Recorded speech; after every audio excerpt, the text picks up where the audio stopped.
आज मैंने पढ़ा है आर्थ्रोप्लास्टी। आर्थ्रोप्लास्टी बेसिकली है क्या, जॉइंट रिप्लेसमेंट टेक्निक है, ठीक है। इसमें हम जॉइंट्स को रिप्लेस करते हैं, ठीक है। मोस्टली हम हिप जॉइंट और नी जॉइंट पे पढ़ते होते हैं।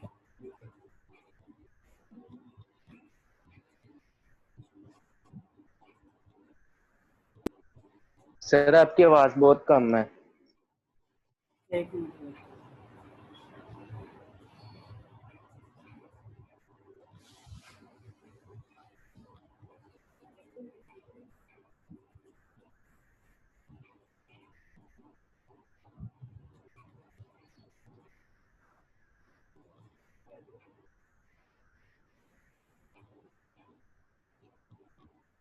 बच्चे अब आ रही है आवाज़ सबको? Yes sir. ठीक है। अच्छा, आर्थ्रोप्लास्टी में हमने जॉइंट रिप्लेसमेंट टेक्निक्स पढ़ी हैं, ठीक है। तो इसके कंटेंट से जो चीज़ें हम आज कवर करने की कोशिश करेंगे। आज हम पढ़ेंगे सिर्फ हिप से रिलेटेड, ठीक है। ये काम बाद में कभी कर लेंगे। तो बेसिकली ऑपरेटिव ट्रीटमेंट है, ठीक है। ऑपरेटिव प्रोसीजर है, सर्जन्स करते हैं, ऑर्थोपेडिक सर्जन करते हैं ये। लेकिन हम सिर्फ पोस्ट ऑपरेटिव मैनेजमेंट करते होते हैं इसकी, ठीक है। वो किस तरह करते हैं, कौन कौन सी इंडिकेशन होती है, ये सारी चीज़ें हमने देखनी है। सर आवाज क्लियर नहीं है। आवाज़ आ रही है बच्चे सबको? आप अपने सारे बच्चे माइक को ऑफ ऑन करो, फिर सारे ऑफ कर दो, फिर आप क्लियर हो जाएगा। एक बार माइक ऑन करो फिर ऑफ कर दो, ठीक है। ऑपरेटिव टेक्निक्स है, इसकी कुछ इंडिकेशंस हैं कि हमें खुद करनी पड़ती है। तो सबसे पहले जो इंडिकेशन है सीवियर ऑस्टियोआर्थराइटिस, ठीक है। आपको आर्थराइटिस हो गया सीवियर, तो उस कंडीशन में करते हैं। और ऑस्टियोआर्थराइटिस कौन कौन से जॉइंट ग्रुप का होगा, आपकी वेट बेरिंग जॉइंट्स जो हैं, ठीक है। तो वेट बेरिंग जॉइंट्स कौन कौन से हैं हमारे पास? हिप जॉइंट है और नी जॉइंट है।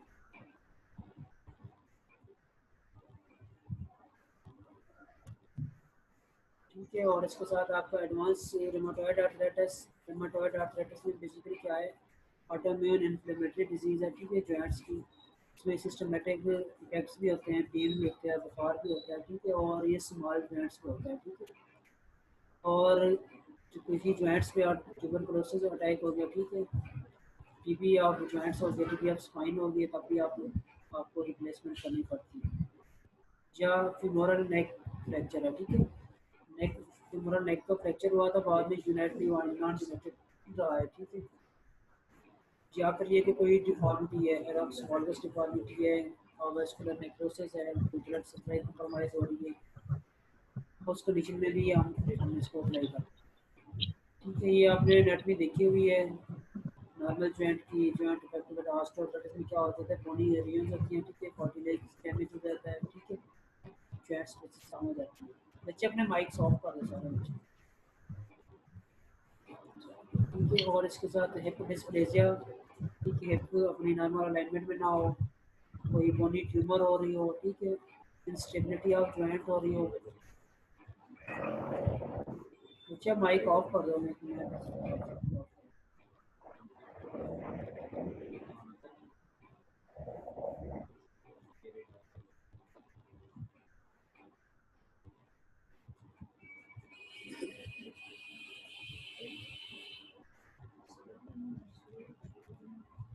तो इसके साथ फिर आ जाएगा आपकी कोई इंस्टेबिलिटी है कि जॉइंट की पैथोलॉजी होती है, जॉइंट की कोई ट्रॉमा हो गया, इंजरी हुई है, जिसकी वजह से जॉइंट अनस्टेबल हो गया, जॉइंट में किसी किस्म की स्टिफनेस आ गई है, हार्डनेस आ गई है, या फिर आर्थोडेसिस हो गई है, उसकी वजह से करते हैं। फ्रोजन शोल्डर में भी हम करते हैं, ठीक है। जब हमारी कंजर्वेटिव मैनेजमेंट सारी खत्म हो जाए, ठीक है, आर्थोपेडिक की सारी कंजर्वेटिव खत्म हो जाए, ट्रीटमेंट पेशेंट ठीक ना हो रहा हो, तो फिर हम क्या करते हैं, उसकी आर्थ्रोप्लास्टी के लिए रिकमेंड करते हैं। क्लियर हो गया? अच्छा, कुछ कॉन्ट्राइंडिकेशन भी हैं जिन कंडीशन में हमने बिल्कुल भी नहीं करवानी। तो सबसे पहले एब्सोल्यूट कॉन्ट्राइंडिकेशन, एब्सोल्यूट का ये है कि इसमें हर सूरत आपने नहीं करवानी, चाहिए कुछ भी हो जाए, एज ज़्यादा हो, मोर देन 18-70 हो, फिर भी आपने नहीं करानी, ठीक है। और एक्टिव जॉइंट इन्फेक्शन होती है, किसी जॉइंट में, हिप में, नी में, जिस जॉइंट के आपने आर्थ्रोप्लास्टी की इसमें कोई इन्फेक्शन हो रहा हो, ठीक है, कोई डिजीज चल रही है, उसमें बैक्टीरियल इन्फेक्शन हो, वायरल इन्फेक्शन हो, फंगल इन्फेक्शन हो, इन सब कंडीशन में आपने क्या करना है, उसकी ट्रीटमेंट नहीं करनी, आर्थ्रोप्लास्टी नहीं करनी, ठीक है। ये सिस्टमेटिक इन्फेक्शन है, सेप्सिस है, उसमें भी कराओगे, ठीक है। क्रोनिक ऑस्टियोमाइलाइटिस है। ऑस्टियोमाइलाइटिस क्या है, बेसिकली इन्फ्लेमेशन होती है बोन्स की, ठीक है। बोन की ग्रोथ ज़्यादा हो जाती है, ठीक है, नॉर्मल पैरामीटर से। न्यूरोपैथिक है, न्यूरोपैथी चल रही है कोई, ठीक है, कोई ब्रेन से रिलेटेड कोई इशू है, ठीक है, उसमें भी आपने नहीं करना, ठीक है। सीवियर पैरालिसिस है, मसल्स भी वीक हो चुके हैं, उस कंडीशन में भी आपने नहीं कराना। आवाज़ नहीं आ रही आप लोगों को? तो आपको रिकॉर्डेड लेक्चर भी मिल जाएगा, आप टेंशन ना लें। तो साथ में और क्या हो जाएगा, जब मसल्स बहुत ज़्यादा वीक होंगे फिर भी नहीं कराओगे, क्यों? अगर करवा भी लोगे, मसल जब वीक होंगे, मसल कॉन्ट्रैक्ट नहीं करेंगे, तो जो आर्थ्रोप्लास्टिक आपने इम्प्लांट किया हुआ है तो वो उसको अपने नॉर्मल कंडीशन में नहीं रख सकेंगे। इससे क्या हो जाएगा, फिर आपका जो प्रोसीजर फेल हो जाएगा, फेलियर की तरफ चले जाओगे, कोई इन्फेक्शन भी हो जाता है बाद में। अब आ जाती है रिलेटिव कॉन्ट्राइंडिकेशन। रिलेटिव कॉन्ट्राइंडिकेशन में कौन कौन सी हो चुकी है? लोकलाइज इन्फेक्शन है, स्किन के खास एरिया पे, ये ब्लड का इन्फेक्शन है, ठीक है। Insufficient function of gluteus medius muscle. Gluteus medius muscle का मेन रोल है कि जब हम अप्रोच यूज करते हैं, जहाँ पे हम इंसुलिन देते हैं, ठीक है, ग्लूटियस मैक्सिमस को मोस्टली देते हैं। जब मैक्सिमस में इंसुलिन दे दिया, अगर मिनिमस एडक्टस मसल ही इसको प्रॉपर स्ट्रॉन्ग नहीं होंगे तो फिर आपके लिए प्रॉब्लम हो जाएगी पेशेंट के लिए, ठीक है। कोई ऐसी न्यूरोलॉजिकल डिजीज है जो प्रोग्रेस हो रही है, मतलब आर्थराइटिस से प्रोग्रेस हो रही है, फिर भी आपने यूज को नहीं करना। और क्या है, प्रोग्रेसिव कोई बोन डिजीज है, कोई उसका ट्यूमर है, उसमें भी आप नहीं करोगे। अब आर्थ्रोप्लास्टी की टाइप्स, दो तरह की टाइप्स होती है हमारे पास। जो एक हेमी आर्थ्रोप्लास्टी होती है, एक होती है टोटल आर्थ्रोप्लास्टी, ठीक है। हेमी में होता है कि एक खास स्पेसिफिक पार्ट आप करते हो, ठीक है। जिस तरह जॉइंट्स में दो या दो से ज़्यादा बोन्स होती हैं, ठीक है। तो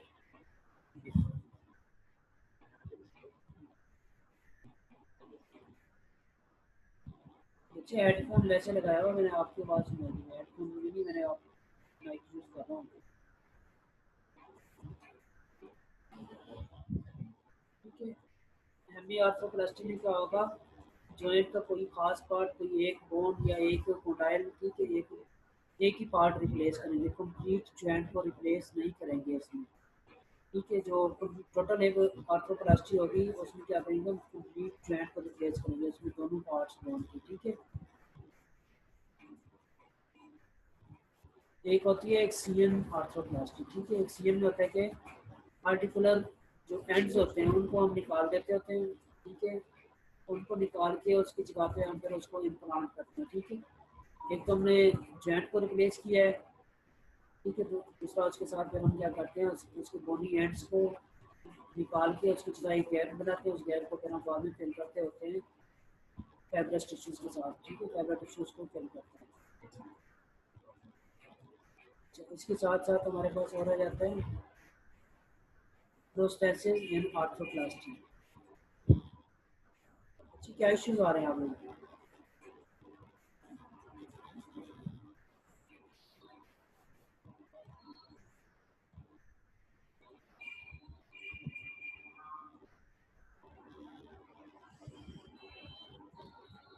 अच्छा, अब आ रही है आवाज़ आप लोगों को?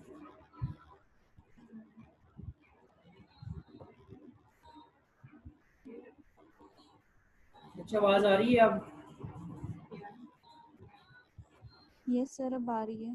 यस सर, आप सही आ रही है। चलो ठीक है, मेरी वीडियो आ रही है तो सर स्क्रीन शेयरिंग ऑफ हुई है तो आवाज़ ठीक हो गई है, शायद नेट का इशू है। चलिए मैं स्क्रीन शेयर दोबारा ओपन करता हूँ, ठीक है। आप बीच में कोई बोले ना, आप ठीक है ना? अब आते हैं प्रोस्थेसिस इन आर्थ्रोप्लास्टी, ठीक है। प्रोस्थेसिस वो होते हैं आर्टिफिशियल पार्ट्स होते हैं, ठीक है, जो कंपनी जिससे आप रिप्लेस करते हैं नॉर्मल हेल्थी जो डिजीज पार्ट होता है खून का, उसको रिप्लेस करते हैं आर्टिफिशियल पार्ट से, उसको बोलते हैं प्रोस्थेसिस, ठीक है। उसकी स्टडी को बोलते हैं प्रोस्थेटिक्स, ठीक है। ये मोस्टली मेटल्स के बने होते हैं, ठीक है, या नए एलिमेंट होता है, ठीक है, उसकी स्ट्रेंथ को गेन करने के लिए। और ये स्पेशल हाई डेंसिटी पॉलीइथाइलिन से बने होते हैं, ठीक है। रस्ट फ्री होते हैं, इन्फेक्शन फ्री होते हैं और डिसइंफेक्टेंट होते हैं, ठीक है। इसमें दो ब्रांड आते हैं मोस्टली, ठीक है, जो हम यूज़ करते होते हैं। ठीक है। सबसे पहले ऑस्टम नूरे प्रोसेसेस, ठीक है। दूसरा दूसरे नंबर पे थॉमसन, ठीक है। और थॉमसन प्रोसेसर को ज़्यादातर यूज़ किया जाता है। मैं जिनान में थॉमसन में भी काम किया तो वहाँ पे भी थॉमसन में use। अब होते हैं सिमेंटिक पार्ट्स होते हैं, जिस तरह में जिसके साथ उसको आपने जोड़ना होता है ताकि वो अपनी जगह पे रहे और स्टेबिलिटी गेन करने के लिए ये बना होता है मिथाइल मेथाक्साइलेट का बना होता है, ठीक है। इसके भी दो टाइप्स होते हैं सीमेंट, वैसे तीन टाइप्स होती है, सीमेंटेड, सेमी सीमेंटेड और नॉन सीमेंटेड, तीन तरह के होते हैं। ये जो पार्ट आपको नज़र आ रहा है, ठीक है, ये आपने मेटल लिया है, ठीक है, ये आपकी बोन है, ठीक है। इसके दरमियान हमने एक सीमेंटिक प्लांट लगाना होता है ताकि ये स्टेबल हो जाए, जो आपने प्लांट लगाया है, और इसके साथ फिक्स हो जाए, ठीक है। अगर ये सीमेंटेड होगा, इस तरह के सीमेंटेड रॉड है, ठीक है। अगर ये पोरस होगा, यहाँ पे पोर्स होंगे, ठीक है। अगर सेमी सीमेंटेड होगा तो मिक्सअप होगा दोनों, ठीक है। सीमेंटेड में क्या होगा, तो एक एल्डरली पेशेंट जो है, ओल्ड एज के पेशेंट होते हैं, उनमें आप यूज़ कराते हो जिनकी लाइफ एक्सपेक्टेंसी 10 से 15 साल है। जब भी आर्थ्रोप्लास्टी आप करते हो, पेशेंट का सर्वाइवल देखते हो कितना अच्छा उसका सर्वाइवल है। अगर 10 से 15 साल तक की सर्वाइवल है उसका, तो फिर आपने ये यूज़ कराना, ठीक है। और इसमें स्टेबिलिटी पहले 15 मिनट में आपको पोस्ट ऑपरेटिव कर लेंगे, ठीक है। जब आप सर्जरी कर रहे हो 15 मिनट में इसको स्टेबल कर देना है, अगर ये ओवरी जुड़ जाएगा तो बॉल जमीन हो जाएगी इसमें। तो एक होता है नॉन सीमेंटेड, ठीक है। ये होता है आपके यंगस्टर एज में, सेमी पोरस और नॉन सीमेंटेड हम करते हैं यंगस्टर में। बच्चे क्या कर रहे हो?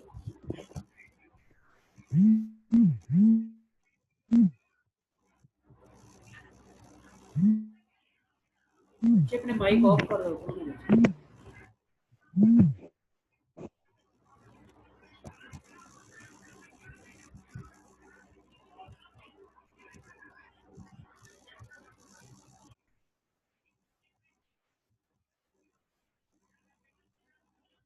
तो अब हम बात करते हैं ऑपरेटिव अप्रोचेस की, ठीक है। ऑपरेटिव अप्रोचेस हमारे पास तीन होती है, ठीक है। इसको हम एक मेन कैटेगरी में दो में डिवाइड करते हैं, स्टैंडर्ड सर्जिकल अप्रोचेस और non invasive minimally invasive approaches, ठीक है। स्टैंडर्ड सर्जिकल अप्रोचेस तीन है हमारे पास। पोस्टोलेटरल अप्रोच जिसको हम सबसे ज़्यादा हम यूज़ करते हैं, इसमें हम क्या करते हैं, न्यूक्लियस मैक्सिमस में इंसिजन करके हम पीछे से प्लांट को डाल देते हैं। इसमें रिकवरी और रिहेबिलिटेशन बहुत अच्छी होती है, ठीक है। डायरेक्ट लेटरल अप्रोच है, इसको हम कम यूज़ करते हैं। अगर हम डायरेक्ट लेटरल अप्रोच यूज़ करें तो ऐसे हमारा कैंसर पेशेंट लेता है और एपिलेप्सी भी हो जाता है, तो पेशेंट के लिए स्टैंडिंग और वॉकिंग में डिफिकल्टी आती है। एंटीरोलेटरल अप्रोच ये भी समटाइम हमें यूज़ करनी पड़ती है। सेकंड ऑप्शन होता है हमारा एंटीरोलेटरल अप्रोच, ठीक है। एक होता है मिनिमल इन्वेसिव अप्रोच, ठीक है। इसके भी फर्दर दो टाइप्स हैं, ठीक है। एक होता है single incision approach, two incision approach, ठीक है। इसमें छोटा सा इंसिजन दे के हम छोटे से पार्ट को रिमूव कर देते हैं, उसको रिप्लेस कर देते हैं। माइनर सर्जरी होती है, ठीक है। लेस देन 10 सेंटीमीटर का इंसिजन देते हैं, ठीक है। पोस्टोलेटरल अप्रोच हो गई है, ये हम क्या करते हैं, टोटल एक आर्थ्रोप्लास्टी में यूज़ करेंगे और साथ में हम इंसिजन कहाँ पे देंगे, ग्लूटियस मैक्सिमस, ठीक है। इसमें कुछ प्रिकॉशंस होती हैं जब आपने अर्ली पोस्ट ऑपरेटिव मूवमेंट्स करानी है, ठीक है। जब ऑपरेशन के बाद आपने दूसरे दिन आपने इसका ट्रीटमेंट जब स्टार्ट करना है, फ्लेक्शन, एडक्शन और इंटरनल रोटेशन आपने अवॉइड करनी है। ये दो मूवमेंट्स आपने नहीं करानी। रहता है डायरेक्ट लेटरल अप्रोच, ठीक है। लेटरल साइड पे आपको पता है टेंसर फेशियल लेटर पड़ा होता है, ठीक है। ग्लूटियस मीडियस और वास्टस मीडियालिस, वास्टस मिनिमस, इन मसल्स को अप्रोच करके यहाँ तक आप जाते हो, ठीक है। अगर ये लेटरल अप्रोच यूज़ करोगे तो इसमें एब्डक्शन मैकेनिज्म बहुत तरह से मुतासर होती है, पोस्ट ऑपरेटिवली वीकनेस भी हो जाता है और get of normalities lifetime patients को रह सकती है, ठीक है। और इसमें ट्रेंडन वर्क साइन जो होता है वो पॉजिटिव होता है। थर्ड अप्रोच है हमारे पास एंटीरो लेटरल अप्रोच, ठीक है। डीलर साइड से आपने इसको करना है, ठीक है। और ये इस कहाँ से अप्रोच करेगा, वो ग्लूटियस मिनिमस, ठीक है। Tensor fascia lata, iliopsoas muscle, rectus femoris और वास्टस लेटरस मसल्स को अप्रोच करते होते हैं आप इसको। ठीक है, ये जिस तरह आप यहाँ पे देख सकते हैं, यहाँ पे स्लीप देंगे और ये वाला पार्ट जो है ना इसको रिमूव कर देंगे और इसको चलाते हैं नया पार्ट। कुछ कॉम्प्लिकेशंस हैं इसकी, डीप वेनस थ्रोम्बोसिस हो सकता है अगर वहाँ पे कोई इन्फेक्शन था या इम्प्लांट लगाते हैं तो उसको इन्फेक्शन हो गया हुआ है। ठीक है, इन्फेक्शन हो सकता है, ऐसा नर्व पाल्सीज हो सकती है, खास तौर पे जब हम पोस्टीरोलेटरल अप्रोच यूज़ करते हैं तो शैटिक नर्व पे कंप्रेशन आती है और शैटिक नर्व की इंजरी भी हो सकती है।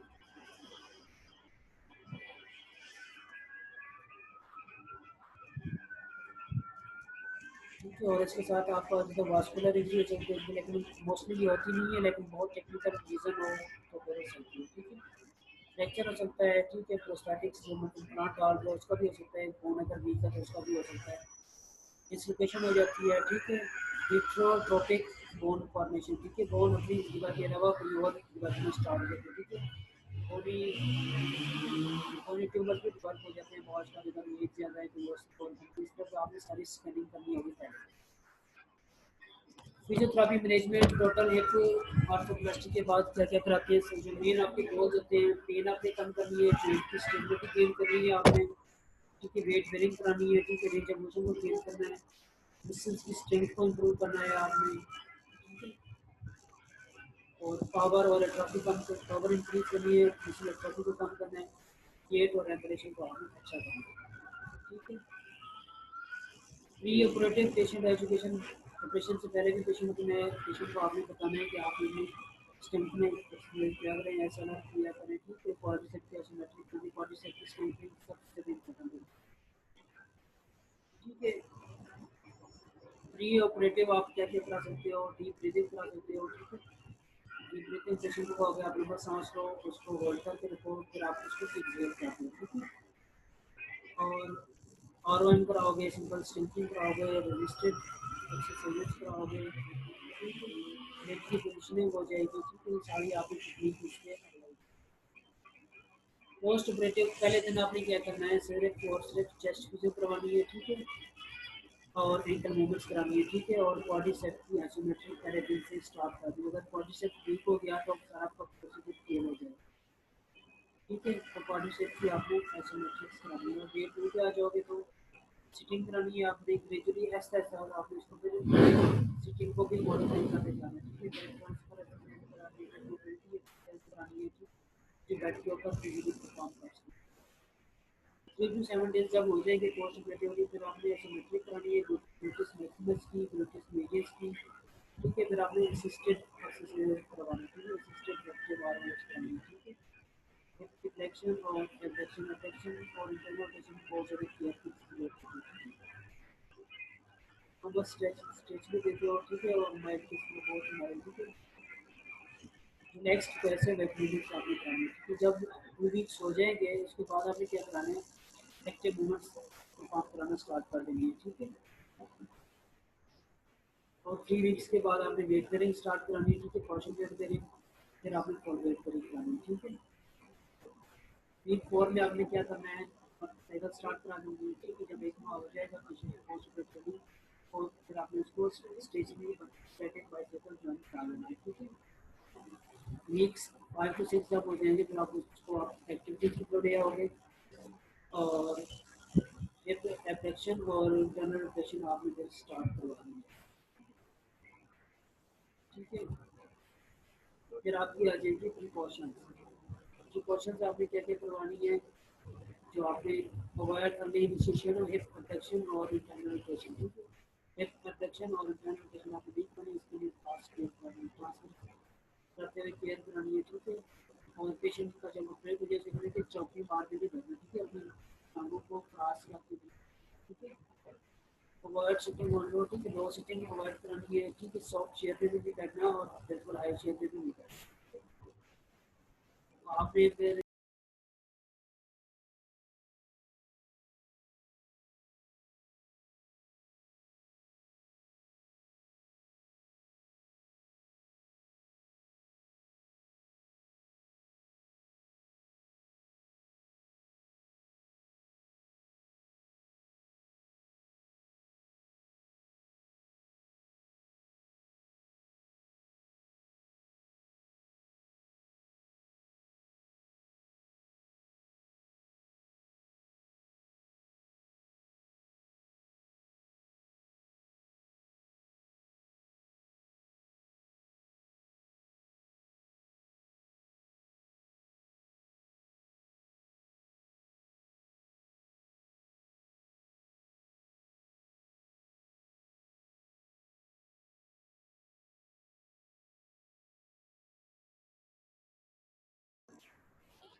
तो बच्चे अब हम थोड़ा सा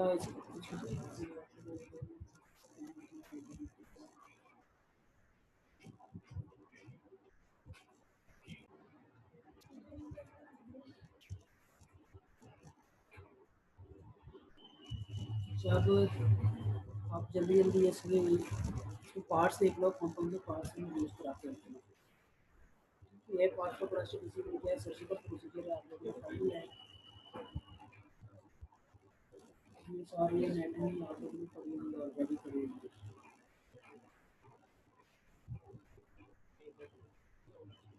ये सारी कंडीशन है जिसमें आप लोगों ने काम करना है। टाइप्स ऑफ इम्प्रूव पढ़ लें, ठीक है। यदि हम बात करें सीमेंटेड होता है, सेमी सीमेंटेड होता है, ठीक है, और पोरस होता है, ठीक है, आगे पाँच होते हैं, ठीक है। ये सीमेंटेड है, ये भी बिल्कुल सीमेंटेड हो गया, ठीक है। और इसके साथ इनकी पोरस है, यहाँ पे प्लांट देखेंगे मटीरियल हमने यूज़ किया था वो पोरस है, ठीक है। ये तब हम डिस्प्ले के जब रिजल्ट रोल होगी, जहाँ डिस्प्ले हेल्दी है, ग्रोथ हो रही होगी, तब आपने यूज़ करना है। अगर एल्डरी पेशेंट है, ओल्ड एज में, फिर आपने सीमेंटेड ही यूज़ करना है। इसी तरह आपके सुटेबुलर कंपोनेंट्स होते हैं, ठीक है। ये एक शेल होता है, इसका फिक्स स्टील का बना होता है, ठीक है, मेटल का बना होता है। इसका इनर पार्ट होता है, प्लास्टिक का बना होता है, और वेट बेरिंग के लिए इसको यूज़ करते हैं, ठीक है। फीमोरल स्टेम होता है, जिसको अंदर हम ड्रिल करके बोन के अंदर डालते होते हैं, ठीक है। इसकी वीडियोस भी मैं आप लोगों को अपलोड कर दूँगा, तो वहाँ से भी आप इजीली इसको देख सकते हैं, ठीक है। सर्जिकल प्रोसीजर हमने बात कर ली है। 8 इंचज़ का अपना स्टील देना है, उसकी पूरी प्रोसीजर हमने पढ़ ली है, पोस्टोलेटरल और लेटरल अप्रोच, ठीक है। इस तरह आपने इसको रिमूव कर देना है, फीमोरल हेड को, ठीक है। ये सारा सर्जिकल प्रोसीजर है, ये सारा आपको वीडियो में क्लियर हो जाएगा। ये सारी टाइप्स हमने पढ़ ली हुई है। किसी को इसमें अभी तक कन्फ्यूजन हो तो मुझे बता सकते हो, ठीक है। इतना फीमोरल स्टेम की फंक्शन होती है कि एंटी वजन क्या होता है, एंटी वजन बेसिकली फॉरवर्ड लीविंग है फीमोरल नेक की, ठीक है। फीमोरल नेक की फॉरवर्ड लीविंग है, ठीक है, वो इंटीरियर शिफ्ट हो जाएगी। तो इसमें आपने रखना कितना होता है, 5 to 25 डिग्री रखना होता है, और रोटेशन को 30 to 50 डिग्री आपने मेंटेन करना है। जो नॉर्मल होती है एंटी वजन 10 to 15 डिग्री होती है, ठीक है। और कंबाइंड वजन होती है जो सीटेबल और कीमत 37 डिग्री होती है, जो आपने मेंटेन करनी होती है, ठीक है। ये सारे आपने रेंज ऑफ मोशन की आपने डिफरेंट इम्प्लांट्स की टाइप्स हैं जो हम यूज़ कराते हैं, ठीक है। ये सारे आप प्रोसीजर आपको वीडियो में क्लियर हो जाएंगे। जब हिप रिप्लेसमेंट से पहले मसल्स की टेंशन भी देखनी है, क्योंकि मसल स्ट्रॉन्ग होना चाहिए, ठीक है, मसल वीक नहीं होना चाहिए, ठीक है। लेग लेंथ तो ये देखिए, आपने अगर लेग लेंथ में प्रॉब्लम होगा तो आपको जो पोस्ट ऑपरेटिव के लिए आपके लिए बहुत प्रॉब्लम हो जाएगी, आपका इम्प्लांट फेलियर की तरफ जा सकता है, ठीक है। स्टेबिलिटी के कंपोनेंट्स हैं मोस्टली, आपको इसमें एमसीक्यूज भी आते हैं, शॉर्ट क्वेश्चन भी आया जाएगा, लेंथी क्वेश्चन भी आ जाएगा। और कंपोनेंट्स हैं जिसपे स्टेबिलिटी डिपेंड करती है। सबसे पहले कंपोनेंट डिजाइन, कंपोनेंट किस तरह का है, ठीक है। कंपोनेंट का डिजाइन किस तरह किया गया है, कंपोनेंट की पोजिशनिंग क्या है, आपने अप्रोच कौन सी यूज की है, सॉफ्ट टिश्यूज की पोजिशनिंग क्या है, ठीक है, उसको रिस्टोर किया है, तो सब रिस्टोर किया है। सॉफ्ट टिश्यूज का फंक्शन क्या है, जो डिस्टर्ब हुआ है, या रिमेनिंग फंक्शन क्या है, ये सारी चीज़ें आप लोगों ने देखनी है,